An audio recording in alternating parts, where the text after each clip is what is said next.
जय हिंद साथियों। आशा करता हूँ कि आप सभी बहुत ही मस्त और ज़बरदस्त होंगे। दोस्तों, सबसे पहले आप सभी को जय महाकाल, राधे राधे, जय श्री कृष्ण। तो दोस्तों, आज हम बात करते हैं हिंदी की डर को ख़त्म करना है कि आज की क्लास में हम बात करते हैं आज की क्लास बहुत ही ज़बरदस्त होने वाले हैं पिछली क्लास की तरह। अगर नहीं देखे हैं तो ज़रूर देखें। आपको जिस भी एग्ज़ाम में, यानी कि यहाँ पे दिया गया है, हम देख सकते हैं Bihar civil code, Bihar SI, Bihar police, BSSC, SSC GD, paramedical, Bihar DElEd, Bihar BEd और बिहार टेट। जिस भी एग्ज़ाम में हम बात करते हैं, बिहार टेट हो गया, जिस भी एग्ज़ाम में हिंदी पूछे जाते हैं, उन सारे एग्ज़ामों के लिए बहुत ही महत्वपूर्ण होने वाले हैं। पूरी ही बेसिक से और कम समय में हिंदी की तैयारी अगर करनी है तो ज़रूर हमारे चैनल से जुड़ें।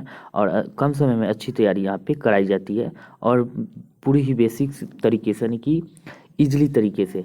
अगर आपको कोई डाउट लगे या कोई क्वेश्चंस पूछने हो, सवाल, तो ज़रूर वीडियो के नीचे कमेंट करें। अगर कोई सुझाव देना तो कमेंट कर सुझाव देना ना भूलें। तो चलिए हम बात करते हैं आज की मोटिवेशन लाइन की। तो मोटिवेशन लाइन की हम बात करते हैं, दुनिया का हर वो इंसान खुश नसीब होता है। दुनिया का हर वो इंसान खुश नसीब होता है जिसके पास हंसता हुआ परिवार और संतुष्ट मन होता है। बिल्कुल ही सही बात है दोस्तों। जिसके पास मतलब परिवार है, पूरा परिवार उसके साथ है और थोड़ा जितना ही है उसी में वह खुशी है, तो उससे ज़्यादा खुशी इस संसार में कोई नहीं है। तो संतुष्टि, यानी कि जिसके मन में संतुष्ट हो गया वही सबसे खुश है। तो चलिए हम बात करते हैं दोस्तों, आज की प्रश्न की ओर बढ़ते हैं। तो आज का हमारा पहला सवाल है, कौन सा निश्चयवाचक सर्वनाम का उदाहरण है। तो निश्चयवाचक सर्वनाम की हम बात करें तो कौन सा उदाहरण है, तो बात कर लेते हैं निश्चयवाचक सर्वनाम की। तो आपकी अगर हम बात करते हैं, ये कौन सा सर्वनाम होता है, आप, यानी कि ये निजवाचक सर्वनाम हो जाता है। कैसा? निजवाचक। अब वही बात होता है, कौन, क्या, ये सारे हो जाते हैं कौन सा? प्रश्नवाचक सर्वनाम। क्या हो जाता है? प्रश्नवाचक सर्वनाम हो जाते हैं। अब वही बात कर लेते हैं यह की, तो यह क्या हो जाता है? यह जो यह निश्चयवाचक सर्वनाम, यह ही जो इसका आंसर सी हो जाएगा, राइट आंसर, क्योंकि यह जो है निश्चयवाचक सर्वनाम है। और कोई की बात करें तो यह जो है अनिश्चयवाचक हो जाता है। क्या? अनिश्चयवाचक। कोई हो गया, कुछ हो गया, ये सारे के सारे जो है अनिश्चयवाचक सर्वनाम होते हैं। तो चलिए हम बात करते हैं हम नेक्स्ट क्वेश्चन की। अब बात करते हैं दोस्तों, जो सो में कौन सा सर्वनाम है। तो जो सो की हम बात करते हैं, इसमें कौन सा सर्वनाम है। तो चलिए हम बात करते हैं सर्वनाम की। तो जो सो की हम बात करें तो इसमें जैसे कि हम बात करते हैं प्रश्नवाचक सर्वनाम में आपको पता ही है क्या, ये हो जाता है प्रश्नवाचक सर्वनाम। अगर वही बात करते हैं जो सो करेगा, यानी कि जो सो में जैसे कि हो गया जो करेगा सो भरेगा, जो करेगा सो भरेगा। और एक और उदाहरण लेते हैं, जैसे कि जैसी करनी वैसी भरनी। ये जो हो जाता है एक तरह से संबंधवाचक सर्वनाम हो जाते हैं। तो इस तरह के हम बात करें, जो भी प्रश्न आते हैं, सवाल, तो सारे के सारे संबंधवाचक के उदाहरण होते हैं। तब बात करते हैं निश्चयवाचक की। तो निश्चयवाचक को हम पता ही चुके हैं, तो ये निश्चयवाचक हो गया। तो इसमें क्या होगा आंसर? राइट आंसर की बात करते, तो बी राइट आंसर हो जाएगा। प्रश्नवाचक की बात में आपको पता ही है, प्रश्नवाचक। अब बात करते हैं अगर निजवाचक, पिछले वीडियो में जैसे निजवाचक हुआ, तो निजवाचक सर्वनाम क्या होता है। निजवाचक में हम बात करें जैसे कि तीन ही होते हैं निजवाचक, आप नोट कर लें। तो आप हो गया, स्वयं हो गया और खुद हो गया। ये जो है खुद, ये तीन ही है जो निजवाचक सर्वनाम होते हैं। ये आपको नोट कर लेने हैं या तो स्क्रीनशॉट ले लेने हैं। अब बात करते हैं नेक्स्ट क्वेश्चन की। अब बात करते हैं पंचानन में कौन सा समास है। तो पंचानन की हम बात करें तो पहले भी हम बता चुके हैं, जिस संख्या का पहला पद संख्यावाची हो तो वो हो जाता है कौन सा? द्विगु समास। तो ये जो द्विगु समास है ना, इसमें जो है जैसे राइट आंसर टिक करोगे तो ये गलत हो जाएगा। अब बोले क्यों गलत होगा? इसलिए गलत हो जाएगा क्योंकि ये भी आपको ध्यान रखना है, जिस समास का कोई भी पद प्रधान ना हो, उसका कोई तीसरा ही अर्थ निकले, उसे क्या कहते हैं? बहुब्रीहि समास। जैसे पंचानन, पंचानन क्या हो गया? जिसके 5 है आनन, या अर्थात मुख, जिसके पाँच है मुख, तो 5 मुख वाला क्या हो जाता है? शिव जी हो जाता है। बजरंगबली भी हो जाता है। इस तरह हम बात कर लेते हैं। इसका कोई तीसरा अर्थ निकल रहा है तो इसलिए इसका राइट आंसर की बात करें तो हो जाएगा बहुबरी समास। अगर द्विगु की बात करें तो द्विगु का क्या हो जाएगा, चौराहा हो जाएगा, त्रिनेत्र हो जाएगा। ये सारे के सारे जो है द्विगु समास के उदाहरण होते हैं और ना कि पंचानन होते हैं। जिसका तीसरा अर्थ निकलता है वह बहुबरी समास होता है, ये आपको ध्यान रखना है। अब बात कर लेते हैं नेक्स्ट क्वेश्चन की। द्विगु समास को पता ही चुके हैं। अब अगर द्वंद्व पूछे तो द्वंद्व कैसे याद रखना है आपको, तो द्वंद्व आपको याद रखने का मात्र एक ही तरीका है। द्वंद्व माने दोनों। दोनों का मतलब क्या होता है, जिसका दोनों पद प्रधान होता है। जैसे लोटा डोरी हुआ, लोटा डोरी होता है, लोटा डोरी। और उसके बाद भाई बहन, भाई बहन, इस तरह के जो है माँ बाप, इस तरह के जो भी प्रश्न होते हैं वो सारे के सारे द्वंद्व समास होते हैं। अब बात करते हैं नेक्स्ट की। अब बात करते हैं किस शब्द में वृद्धि संधि है। तो वृद्धि संधि की हम बात करते हैं किस शब्द में दिया हुआ है। अब संधि की अगर हम बात करें तो उसमें कैसे पता चलेगा, जब तक हम किस शब्द को संधि ना करें तब तक पता ही नहीं चलेगा कि कौन सा संधि है। अगर हम बात करते हैं रमेश की, तो रमेश में क्या है, तो रमेश का अगर हम संधि करें तो पता चलेगा कौन सा संधि है। तो रमेश का संधि क्या होगा, रमा, रमा धन इस, ये हो गया क्या, रमाधन इस, ये हो गया रमेश का संधि विच्छेद। इसमें क्या हो गया, तो इसमें गुण आ गया, रामा आ गया, आधन, आधन क्या हो गया, दीर्घई बराबर क्या हुआ, अ इसका हो गया। अ जब हो गया तो इसका जो हो गया अ हो गया रमास में। अब ये क्या हो गया, गुण स्वर हो गया। क्या हो गया, गुण स्वर का उदाहरण हो गया, गुण का, गुण स्वर का, ये हो गया। अब वही बात करते हैं गुण स्वर का जब उदाहरण है। दयानंद की हम बात करते हैं, इसका क्या हो जाएगा, दयानंद में दय जोड़, दय धन, दय धन आनंद, आनंद, दय धन आनंद हो गया। तो इसमें क्या हो गया, तो इसमें जो हम बात करते हैं अ धन आ गया, अ धन आ गया तो क्या हो गया, तो बराबर आ गया। आ जब हो गया तो क्या हुआ, आ जैसे आते हैं तो आ में, तो इसे पता चल, आ में जो है दीर्घ संधि का उदाहरण होता है आ। तो आ जो होता है दीर्घ संधि का उदाहरण होता है, और धन आ बराबर दीर्घ संधि हो गया। अब वही बात करते हैं निरोग का। निरोग का अगर हम बात करें तो निरोग में क्या हो जाएगा, नी जोर या निधन रोग, निधन रोग में इसमें क्या होगा, तो निधन रोग। जैसे कि यहाँ पे विसर्ग है तो इसे पता चल जाता है विसर्ग संधि हो गया। ऐसे भी विसर्ग से पता पकड़ में आ जाता है। अब सदा में बचा तो सदा में क्या होता है, सदा धन एव, सदैव, सदैव हो गया। सदैव में क्या हो गया, सदा में आ गया आ धन ए बराबर क्या हुआ, ए, यानी कि डबल मात्रा हो गया, ये हो गया। तो इससे पता चल जाता है क्या हो जाता है, इसमें जो है जैसे ए आ गया तो ये हो गया वृद्धि संधि। तो वृद्धि संधि की हम सीधा पता चल जाता है यहाँ पे कि डी जो है इसका राइट आंसर हो गया, यानी कि वृद्धि संधि का उदाहरण है। अब बात करते हैं नेक्स्ट की।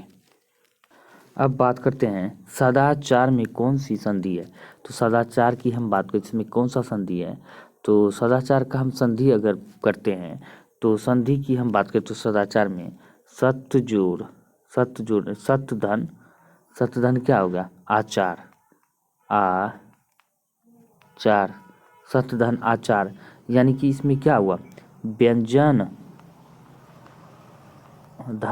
धन स्वर दोनों मिलकर जो है क्या होते हैं, दोनों मिलकर किसका उदाहरण हो जाते हैं, तो यह हो जाते हैं व्यंजन का उदाहरण हो जाते हैं। किसका, व्यंजन का।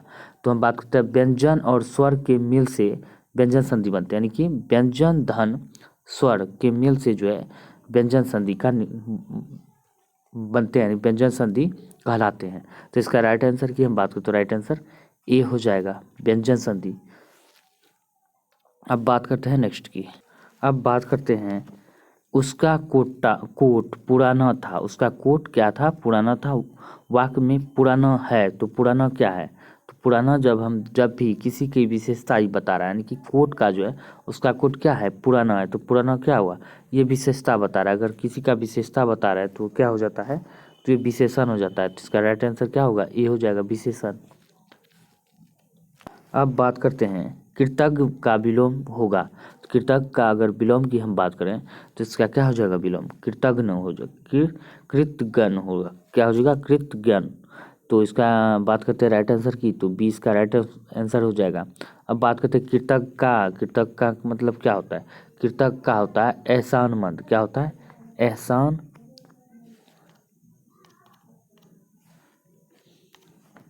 एहसान मंद, क्या होता है इसका एहसानमंद होता है।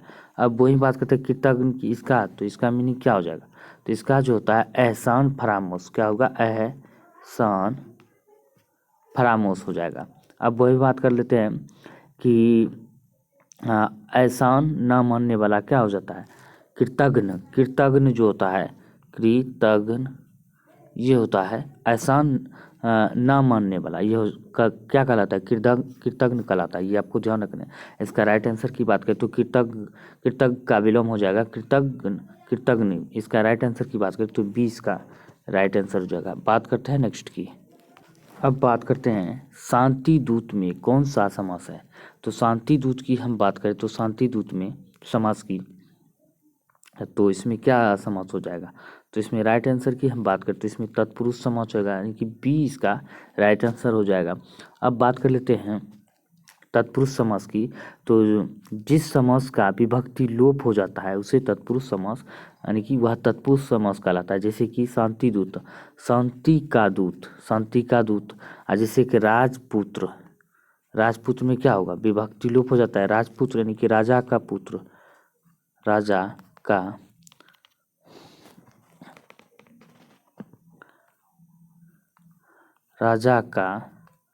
पुत्र, यहाँ पे क्या हुआ विभक्ति का लोप हो जा रहा है, तो राजा का पुत्र हुआ, राजमहल हुआ, राजा का महल हुआ, शांति का दूत हुआ।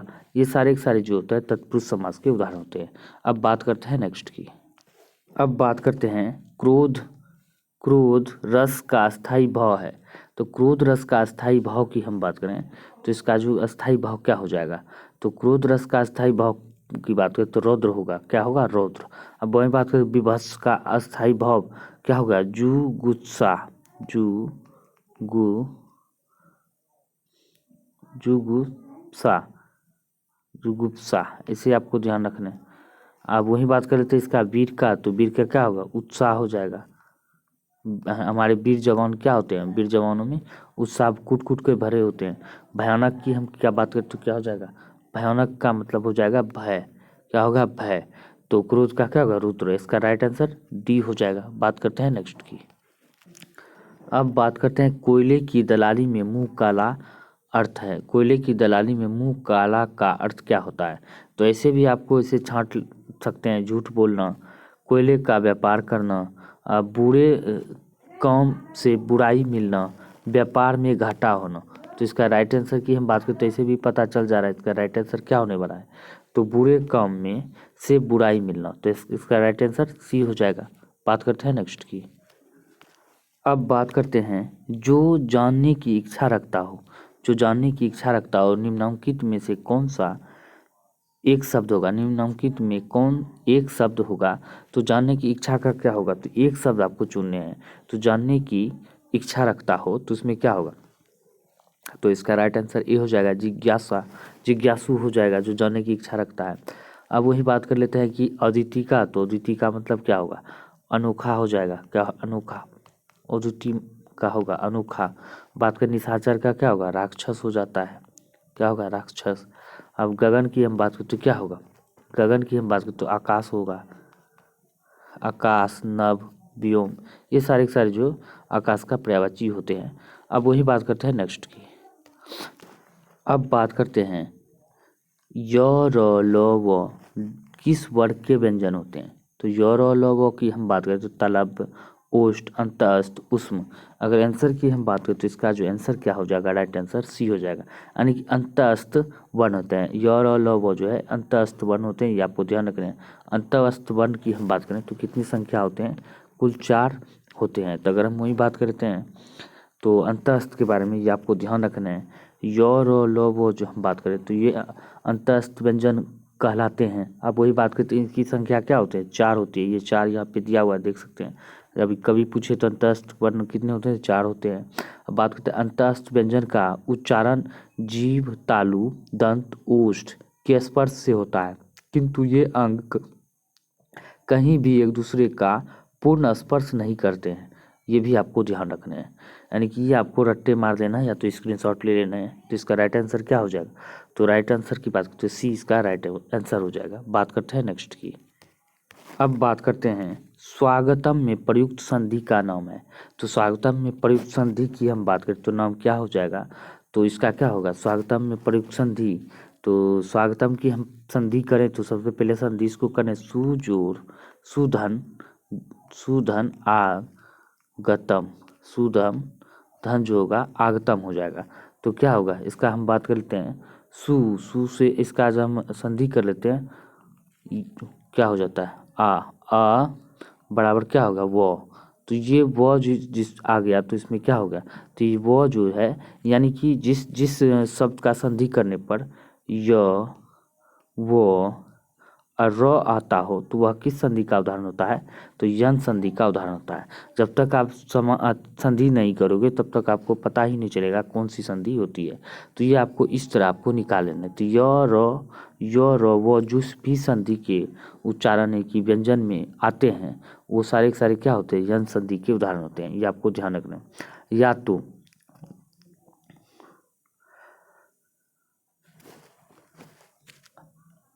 आधा अक्षर आने वाले आए तो अगर किसी में आधा अक्षर, जैसे कि यहाँ पे आधा अक्षर है, ये भी पहचान है यन संधि का। जिसमें आधा अक्षर आए तो वो भी यन संधि के उदाहरण होते हैं। ऐसे भी आपको ध्यान में रखने हैं। अब बात करते हैं नेक्स्ट की। अब बात करते हैं उत धन हाड़ के योग से कौन सा शब्द बनेगा। उत धन हाड़ के योग से हम बात करें तो कौन से शब्द बनेगा, तो उद्धार बनेगा। क्या होगा, उद्धार, ये बनेंगे। आपको ध्यान में रखने हैं। तो उत धन हार क्या है, अगर पूछे कौन सा व्यंजन संधि है तो व्यंजन संधि है। ये भी आपको ध्यान रखने हैं। बात करते हैं नेक्स्ट की। अब बात करते हैं सज्जन का संधि विच्छेद क्या होगा। तो सज्जन का अगर हम संधि विच्छेद की बात करें जिसमें चुन्ने यहाँ पे संधि दिया हुआ है तो देख सकते हैं यहाँ पे इसका राइट आंसर की बात करें तो बी हो जाएगा सत धन जन। ये जो है संधि विच्छेद हो जाए जिसमें हलंत लग गया, ये क्या होते थे, व्यंजन संधि होते हैं। क्या होता है, व्यंजन संधि। हलंत वाले जितने भी होते हैं ये जो सारे के सारे जो है व्यंजन संधि के उदाहरण होते हैं। ये आपको नोट कर लेने हैं। अब बात करते हैं नेक्स्ट की। अब बात करते हैं मृगनयनी में कौन सा समास है। तो मृगनयनी की हम बात करें तो इसमें कौन सा समास है, तो इसमें हम समास की हम बात करें तो कर्मधारय समास हो जाता है। अब बात करते हैं जिसका पहला पद क्या होता है, जिसका पहला पद विशेषण या पहला पद विशेषण और दूसरा पद विशेष हो तो वो क्या होते हैं, तो कर्मधारय समास होते हैं। ये आपको ध्यान रखना है। मृग के समान नयन अर्थात क्या होगा, मृग के समान नयन हिरण का क्या होता है, मृग के समान नयन नयन होता है, बहुत ही इसका सुंदर नयन होते हैं। तो उसको क्या होते हैं, यानी कि उसका जो है पहला पद विशेषण दूसरा पद विशेष हो तो होता है कर्मधारय समास। ये आपको ध्यान रखना है। बात करते हैं नेक्स्ट की।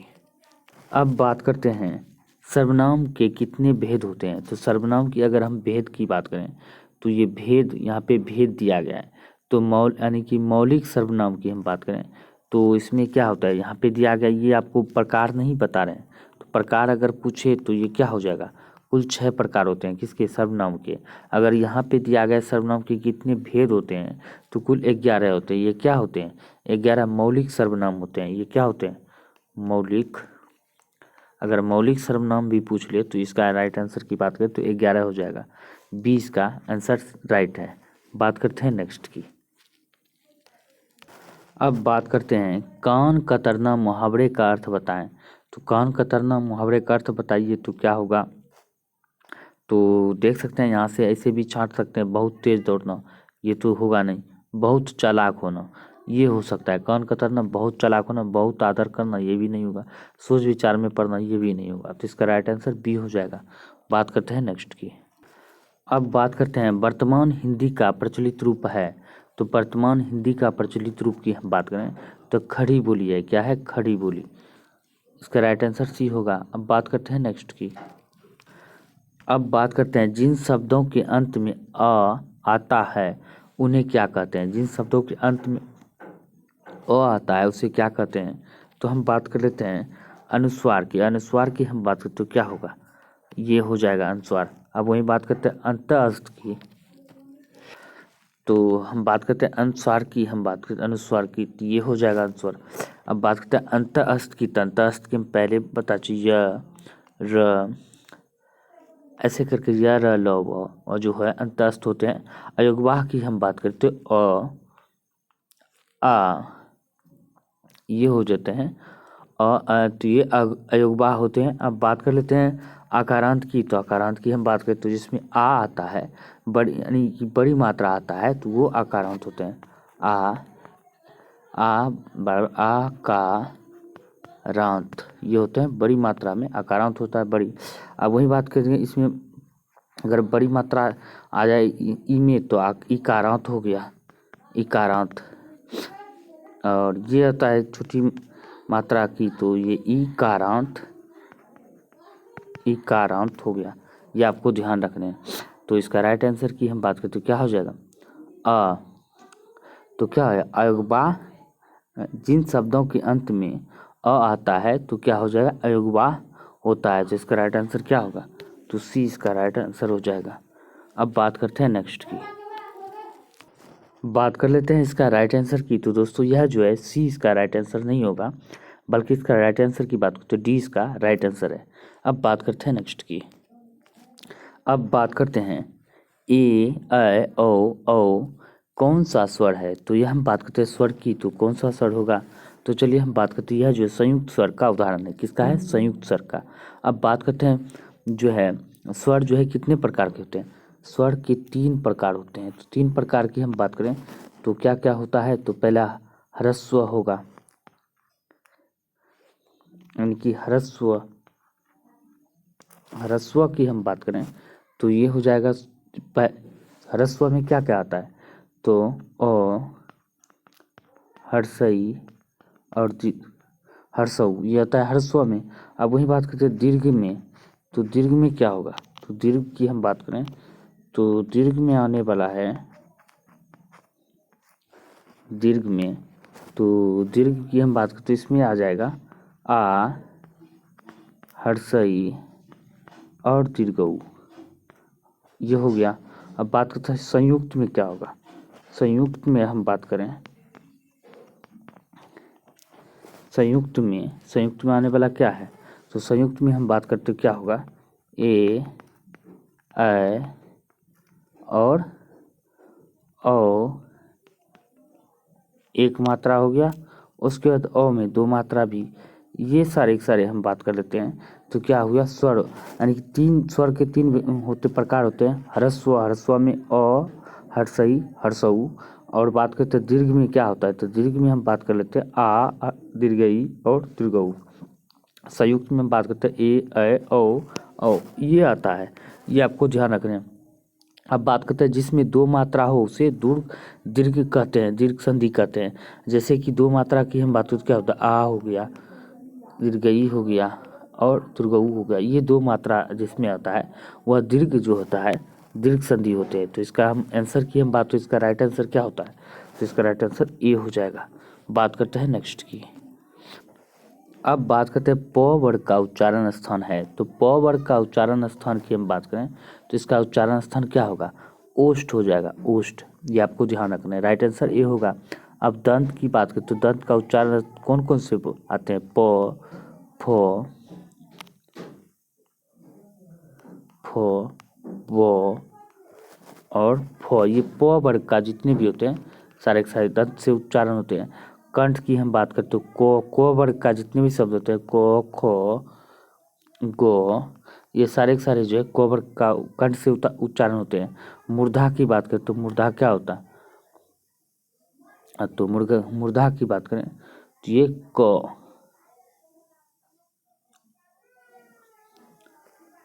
अब बात कर लेते हैं ये जैसे कि होता है कि ओ अन और आ, अन और आ जो होते हैं ये क्या होते हैं? अयोगवाह होते हैं। अयोगवाह क्या होते हैं? ये ना तो स्वर होते हैं और ना ही व्यंजन होते हैं। तो अ, अन, आ जो होते हैं ये अयोगवा होते हैं। अयोगवा ये दो हैं, तो और ये क्या होते हैं, यह ना तो स्वर होते हैं ना ही व्यंजन होते हैं। तो इस तरह जो है उच्चारण स्थान से हम बात करें दोस्तों, कहीं एक ना एक क्वेश्चन जरूर देखने को आपको एग्जाम में मिल सकते हैं। तो एक बार हम क्या करेंगे, रिवाइज के लिए जो है पूरा का पूरा उच्चारण स्थान ही लाने का प्रयास करेंगे, और रिवाइज भी हो जाएगा। या तो एक एक करके भी आप रिवाइज कर लेते हो तो आपको आसानी हो जाएगा याद करने में। तो प वर्ग का जितने भी होते हैं सारे के सारे ओष्ठ से उच्चारण होते हैं। तो यहाँ पे बता दीजिए प फ ब ब, ये ऐसे भी आपको व्याकरण जो दिए हुए रहते हैं हिंदी व्याकरण उसमें दिया हुआ रहता है। अगर एक दो बार अगर आप नज़र में रखते हो तो आपको ध्यान में आ जाएंगे। अब बात करते हैं नेक्स्ट की। अब बात करते हैं कौन सा शब्द गुणवाचक विशेषण है। तो गुणवाचक विशेषण की बात करें तो लाल फूल ये है गुणवाचक विशेषण। यानी किसी का जो है, यानी कि लाल फूल होता है गुणवाचक। अब बात करते हैं 5 लड़के, ये क्या हो गया, संख्यावाचक। संख्या को दर्शा रहा है, 10 आती थी, ये भी संख्या को दर्शा रहा है। तो गुण दिखा रहा है सिर्फ एक ही में, लाल फूल का गुण बता रहा है। तो इसका आंसर बी हो जाएगा। बात करते हैं नेक्स्ट की। अब बात करते हैं निर्वाह में प्रयुक्त उपसर्ग है। तो निर्वाह में हम बात करते हैं प्रयुक्त उपसर्ग की बात करें तो क्या हो जाएगा। तो निर्वाह में प्रयुक्त उपसर्ग की हम बात करें तो उपसर्ग की हम बात करें तो क्या होगा, नी। जिस यानी कि उपसर्ग की हम बात करते हैं, एक बार फिर रिवाइज कर लेते हैं। जो शब्द के आगे लगता है उसे उपसर्ग कहते हैं।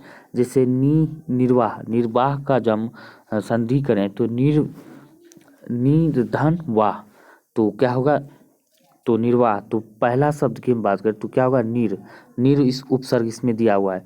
तो इसका राइट आंसर की बात तो ये हो जाएगा, जो शब्द के आगे लगे उपसर्ग, जो शब्द के पीछे लगे प्रत्यय। अब बात करते हैं नेक्स्ट की। आज का हमारा अंतिम सवाल है। तो अंतिम सवाल की हम बात करें तो स्पर्श व्यंजन कितने प्रकार के होते हैं। तो स्पर्श व्यंजन की हम बात करें तो यह कितने प्रकार के होते हैं, कुल 25 प्रकार के होते हैं।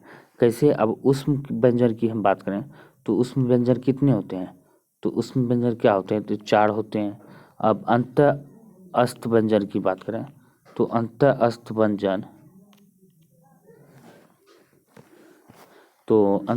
व्यंजन की हम बात करें तो ये भी क्या होते हैं, अंत अस्त व्यंजन, ये भी 4 होते हैं। और टोटल के इन दोनों को हम ऐड कर देंगे 25 में, कितना हो जाएगा 33। तो 33 होते हो जाते हैं। तो उनमें से हमको क्या करना है, स्पर्श व्यंजन सिर्फ निकालना है। तो ये 4 ये 2 4 यानी 8 को घटा देंगे तो जो बच गया तो व्यंजन स्पर्श व्यंजन बच गया। इसका राइट आंसर की बात तो डी राइट आंसर हो जाएगा। तो दोस्तों उम्मीद करता हूँ कि यह जानकारी आप सभी को बहुत ही पसंद आए। तो वीडियो को लाइक करें, शेयर करें, ज़्यादा से ज़्यादा दोस्तों को जोड़ने का प्रयास करें। अगर कोई सुझाव देना हो तो वीडियो के नीचे कमेंट कर सुझाव देना ना भूलें। मिलते हैं अगले वीडियो में, तब तक के लिए जय हिंद जय भारत।